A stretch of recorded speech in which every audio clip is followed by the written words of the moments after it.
Anda masih bersama kami di Liputan 6 Siang. Saudara, kekerasan yang dilakukan seorang guru terhadap murid dengan dalih menegakkan disiplin masih terus terjadi. Di Simalungun, Sumatera Utara, seorang guru sekolah dasar memukul 32 orang muridnya. 10 orang terluka di kepala dan selebihnya mengalami luka lecet.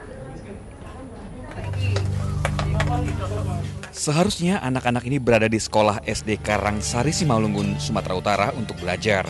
Tetapi kali ini mereka mengurungkan niat pergi ke sekolah karena merasa takut dan trauma karena hari sebelumnya mereka dipukuli oleh sang guru.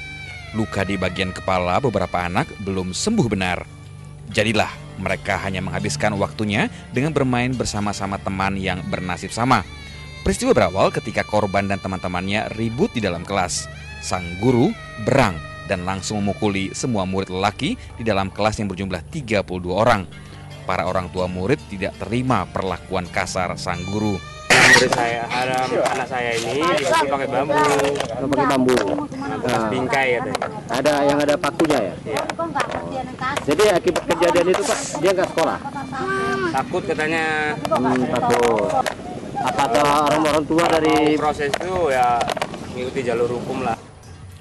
Sebelumnya, aksi kekerasan seorang guru terhadap sejumlah siswa di SMK Negeri 3 Jayapura, Papua terekam video amatir. Sang guru tak segan memukuli kepala siswa sambil merokok di dalam kelas. Para murid dipukuli sang guru dengan sangat kasar saat muridnya tidak bisa menjawab soal yang diberikan.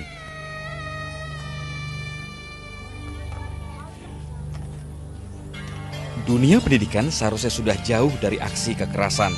Menegakkan disiplin tidak selalu berarti harus dengan kekerasan, karena hanya akan membentuk pribadi sang anak sangat dekat dengan kekerasan. Yan Asmara melaporkan dari Simalungun, Sumatera Utara. Kita ke Jambi, Saudara. Kamis pagi kabut asap masih menyelimuti kota Jambi. Meski lebih pekat dari hari-hari sebelumnya, kondisi ini belum banyak berpengaruh pada aktivitas warga.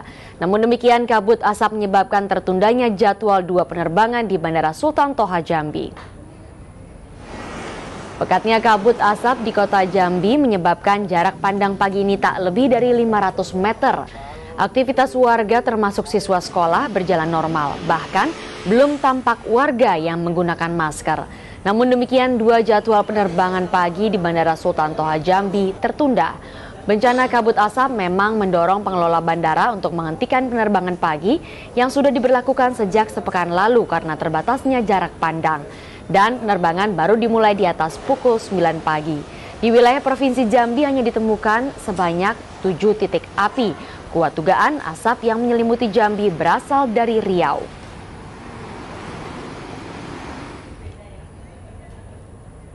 Hujan yang tak kunjung turun membuat petugas kewalahan memadamkan api. Pemda Riau akhirnya meminta bantuan pemerintah pusat menangani bencana kabut asap yang sudah berstatus KLB.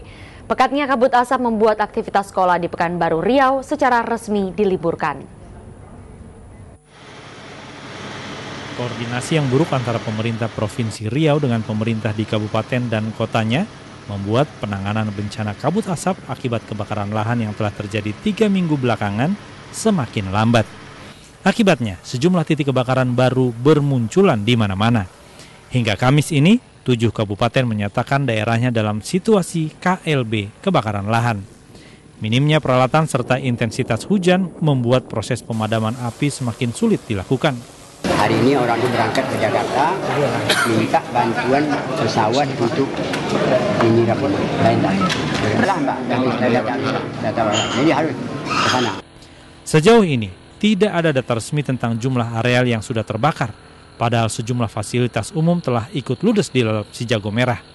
Bahkan posko darurat kabut asap rencananya baru akan dibuka hari ini, padahal 25.000 warga telah terserang ispa. Dan mulai pagi tadi, seluruh sekolah di Pekanbaru Riau diliburkan, menyusul kian pekatnya kabut asap. Pengecualian diberlakukan untuk siswa kelas 3 SMK yang sedang ujian atau bagi mahasiswa perguruan tinggi. Kebijakan meliburkan siswa sebelumnya telah dilakukan di Bengkalis, Dumai, dan Pelalawan, serta sejumlah daerah di Duri dan Mandau. Yusril Ardanis dan Oki Sulistio melaporkan dari Pekanbaru Riau.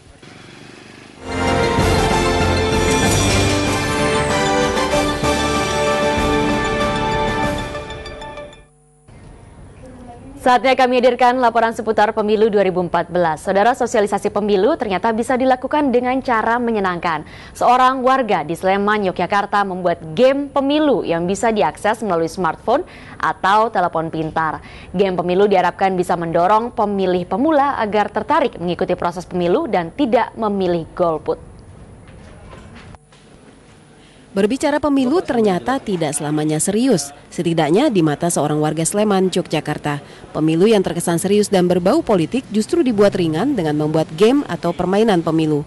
Di dalam aplikasi game pemilu terdapat virtual untuk memilih salah satu partai politik dan calon presiden yang akan bertarung di pemilu 2014. Setelah memilih parpol dan capres, petunjuk permainan yang dilakukan berikutnya dengan mengenali profil parpol dan capres yang nantinya akan terlihat melalui tayangan video capres dan web dari parpol yang dipilih. Pemain kemudian mencari sumbangan dana pada partai yang sudah dipilih dan kemudian melakukan kampanye agar capres dan parpol yang dipilih dapat memenangi pemilu. Strategi kita itu kita gunakan pengguna smartphone, terutama kalangan anak muda itu sekarang kan dianggap skeptis dengan pemilu, dianggap tidak peduli dan bahkan banyak golput. Nah, kita mengenalkan dengan media yang mereka kenal, yaitu game yang akrab dengan keseharian mereka, tapi kita pancing dengan memberikan berbagai informasi mengenai partai. Tertarik game ini? Anda bisa mendownload atau mengunduh aplikasi ini di Google Play atau Play Store di smartphone Anda. Wiwi Susilo melaporkan dari Sleman, Yogyakarta.